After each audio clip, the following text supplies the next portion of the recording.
Olá, sejam muito bem-vindos ao programa Saber Direito Responde.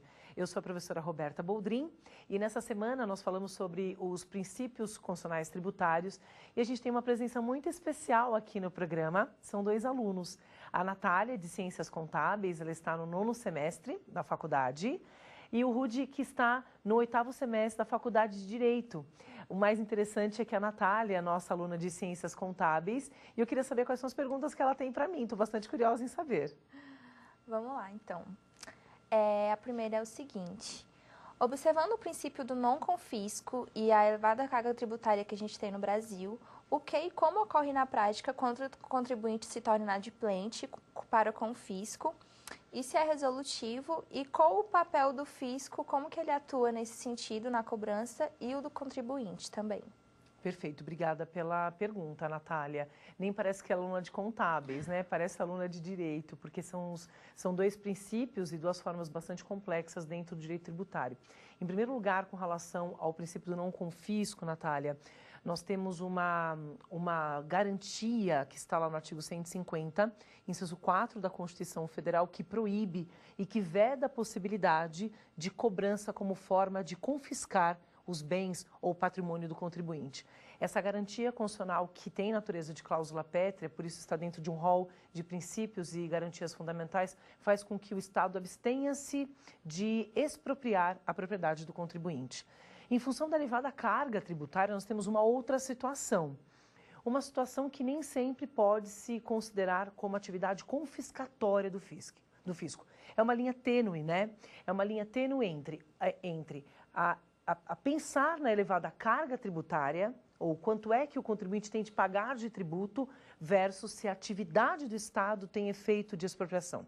O tributo não pode ser utilizado com efeito de confisco, mas isto não significa que ele não possa cobrar o tributo mediante lei, uma atividade plenamente vinculada. Quando o contribuinte sente que a atividade do Estado é expropriatória, ele precisa recorrer ao Poder Judiciário para que um juízo de admissibilidade reconheça essa atividade expropriatória por parte do Estado e abstenha-se de realizar a cobrança, versus um contribuinte inadimplente, um contribuinte que não consegue pagar o tributo, mas que nem sempre é porque existe uma atividade expropriatória por parte do Estado. O contribuinte ele pode ser inscrito em dívida ativa, ter um termo de inscrição em certidão de dívida ativa. Essa certidão de dívida ativa é um título público extrajudicial, então os procuradores da Fazenda, os procuradores, eles executam um contribuinte e aí a gente pode ter uma atividade de constrição patrimonial por parte do fisco.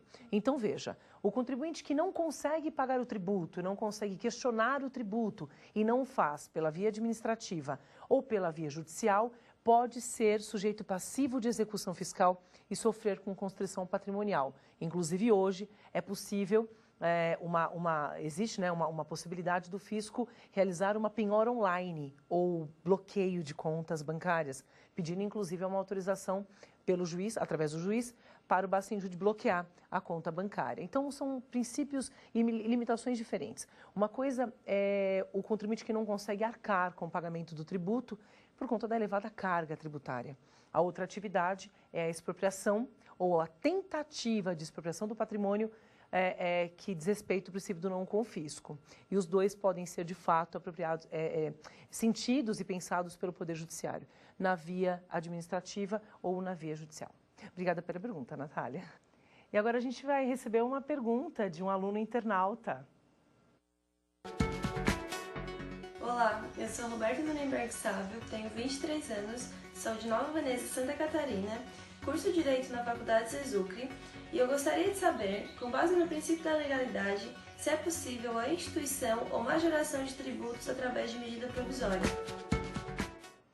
Roberta, primeiro, obrigada pela sua pergunta, minha xará, que manda a questão lá do Rio Grande do Sul, né? É o seguinte, Roberta, é possível sim a majoração e instituição de tributo por meio de medida provisória. A medida provisória, ela é um ato privativo do presidente da República. A gente sabe que é um instrumento utilizado pelo chefe do Poder Executivo que, diante da relevância e urgência da matéria, pode sim tratar os tributos. A gente tem algumas peculiaridades, a gente tem algumas ressalvas. E essas ressalvas são aplicadas ao direito tributário com relação a tributos ou assuntos e matérias que são veiculadas mediante lei complementar. Tudo aquilo que for veiculado mediante lei complementar não pode ser objeto de medida provisória. Exemplo, empréstimos compulsórios.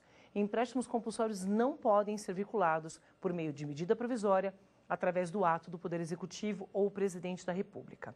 Com relação aos impostos, os impostos extrafiscais, importação, exportação, IPI e IOF, podem sim ser regulados por meio de medida provisória com relação, por exemplo, à majoração das suas alíquotas. A gente não tem nenhum problema com relação a isso. A outra questão, Roberta, que a gente fala a respeito da medida provisória é o tempo para cobrança. Quando a medida provisória é publicada, imediatamente ela sentiria os seus efeitos com relação à majoração do tributo? Para dizer a verdade, a jurisprudência se dividiu durante um tempo e depois consolidou um entendimento extremamente importante. O STF diz o seguinte: com relação aos tributos, com exceção de imposto de importação, exportação e IPI-IOF, a medida provisória tem de ser convertida em lei até 31 de dezembro, para que seus efeitos sejam surtidos a partir de 31 de janeiro do ano subsequente. Então, a medida provisória, convertida em lei até 31/12, sente-se os seus efeitos após 1º de janeiro do próximo ano. Com relação ao imposto de importação, exportação e IPI-IOF, publicou a medida provisória, a gente já vai sentir o impacto da majoração do tributo. Exemplo, o IPI. É possível que o presidente da República, por meio de medida provisória, consiga majorar a alíquota de IPI, de eletrodomésticos, da linha branca. É isso. Então, a medida provisória, sim, é instrumento que pode ser utilizado, não é exceção à legalidade, muito pelo contrário. Ela nasce com o objetivo de ter força de lei. Rudy, pode fazer sua pergunta para mim, por favor? Professora, sim. No que diz respeito à responsabilidade tributária, a desconsideração da personalidade jurídica poderia ser considerada um avanço no sistema jurídico brasileiro? Rudy, perfeita a sua pergunta, até porque a gente está na ordem do dia, né, quando a gente fala a respeito da desconsideração da pessoa jurídica.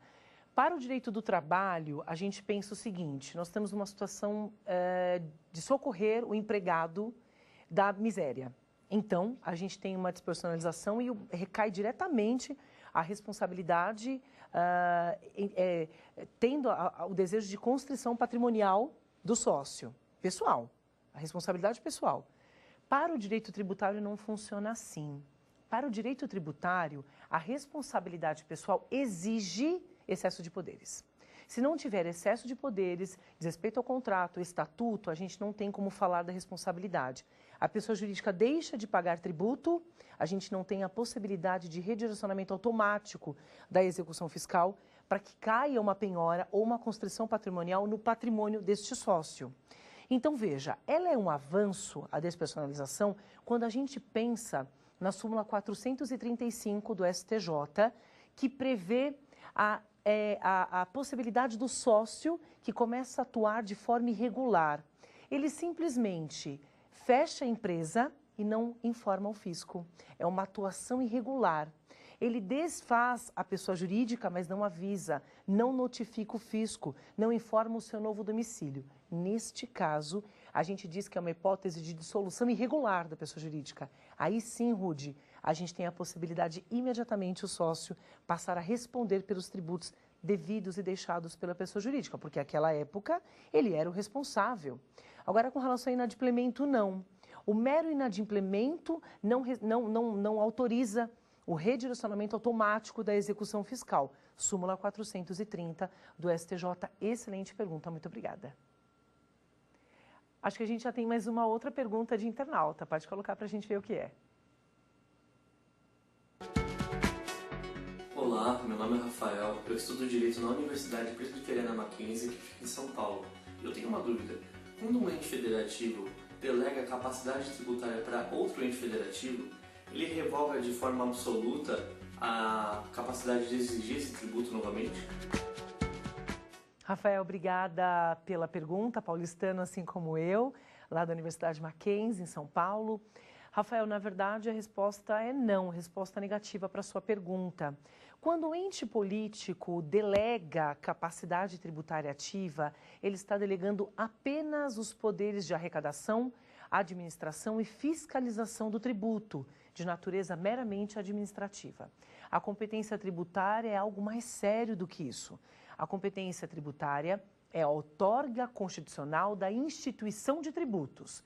A capacidade é passível de delegação, ou seja, eu, União, posso delegar a uma outra pessoa, e ela faz isso na prática, por exemplo, a Secretaria da Receita Federal do Brasil, para que a Secretaria da Receita Federal do Brasil regule os seus tributos, administre e fiscalize.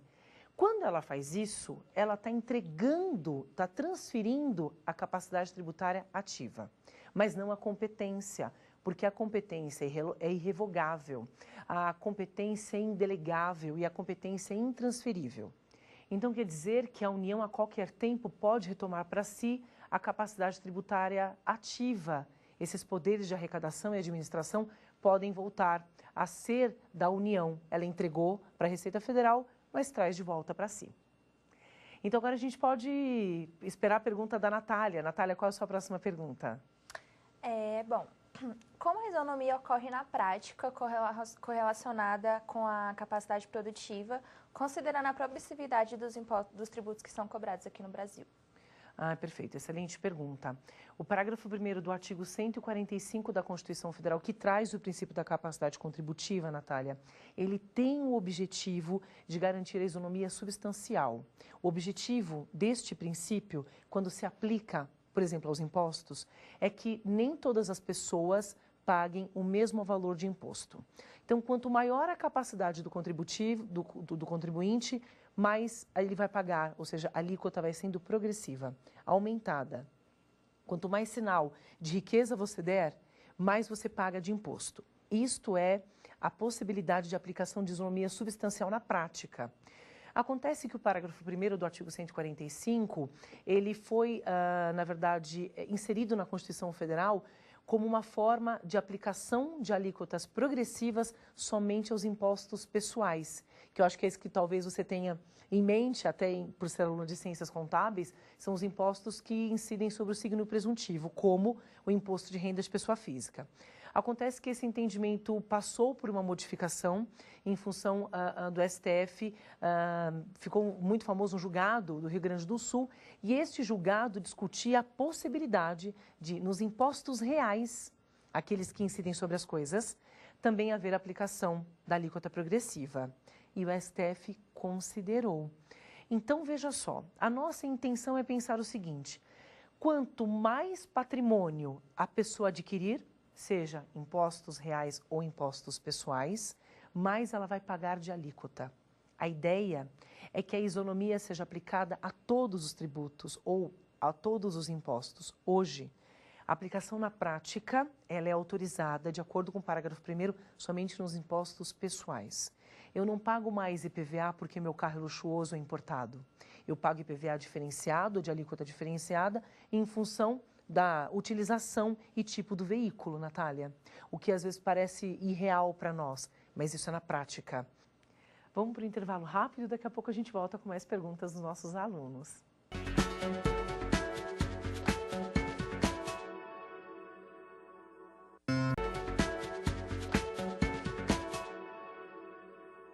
De volta com o programa Saber Direito Responde. Rude, queria passar para você a próxima pergunta.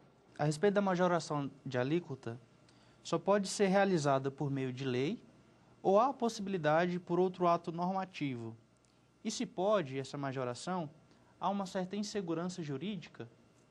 Perfeita pergunta, muito bom. São dois pontos importantes, né? O primeiro ponto da sua pergunta, Rude, a resposta é positiva, sim. Além de lei, outros atos normativos podem sim majorar a alíquota de tributo. Por exemplo, o decreto do Poder Executivo, que pode majorar a alíquota de IPI, aumentar ou baixar a alíquota de IPI, imposto de importação, imposto de exportação, IOF, porque são impostos extrafiscais. Então, é possível sim, por meio de um outro veículo que não seja a lei ordinária ou a lei complementar. A segunda parte da sua pergunta é extremamente importante porque pode dar ideia de que se cause uma insegurança jurídica. E a gente tem um exemplo prático que é a cobrança ou aumento de alíquota ou estabelecimento da alíquota da CID sobre os combustíveis. É uma contribuição que incide na intervenção do domínio econômico, do ICMS, CID combustíveis.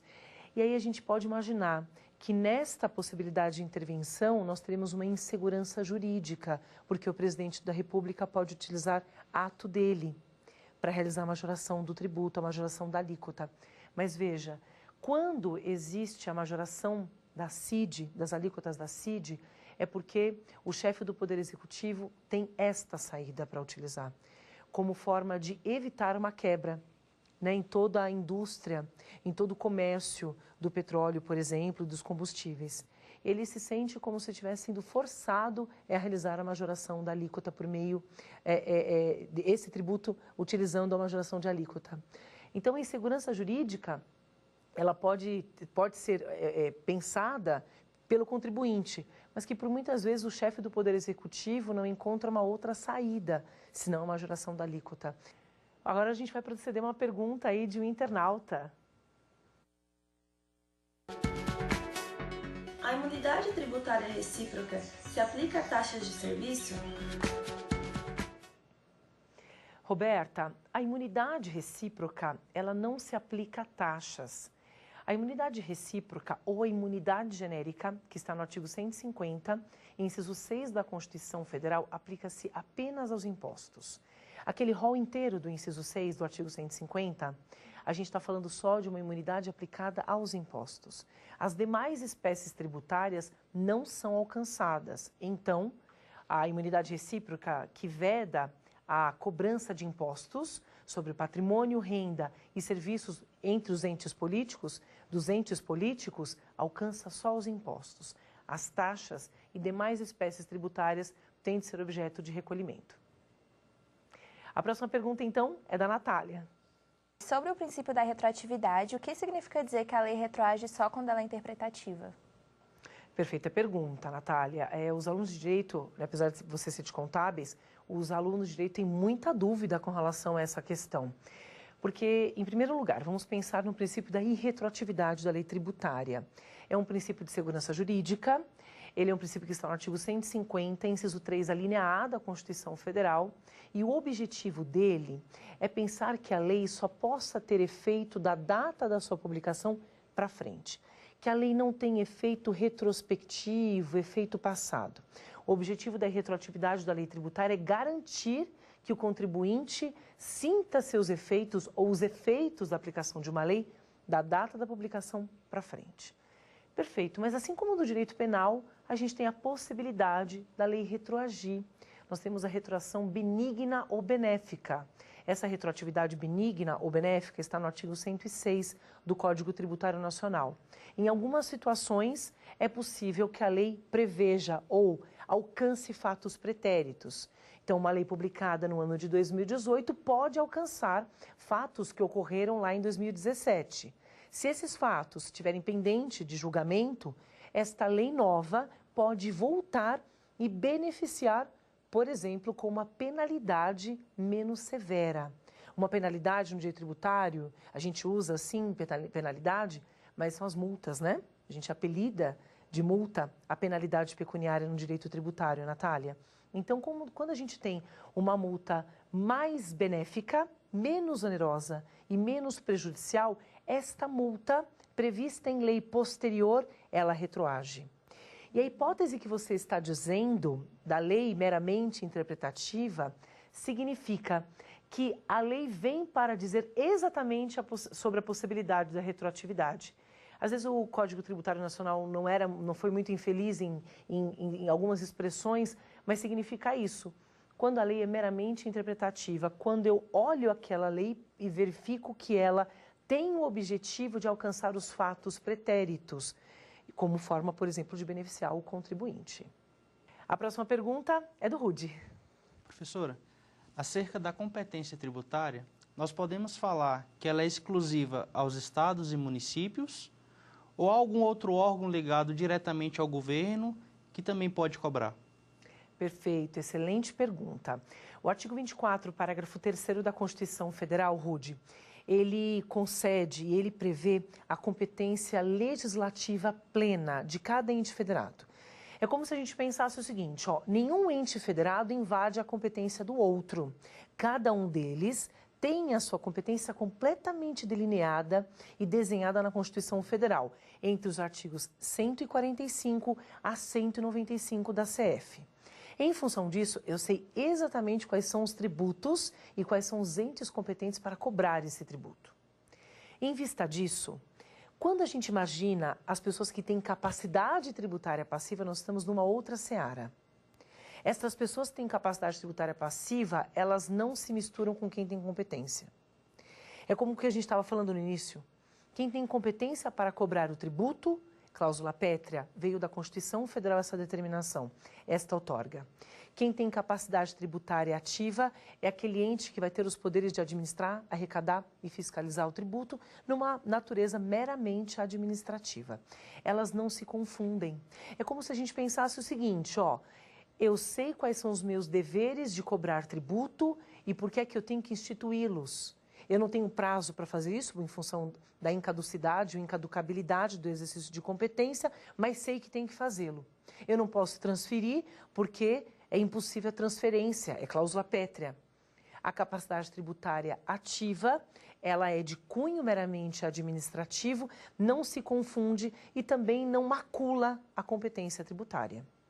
Mais uma pergunta chegando de um internauta.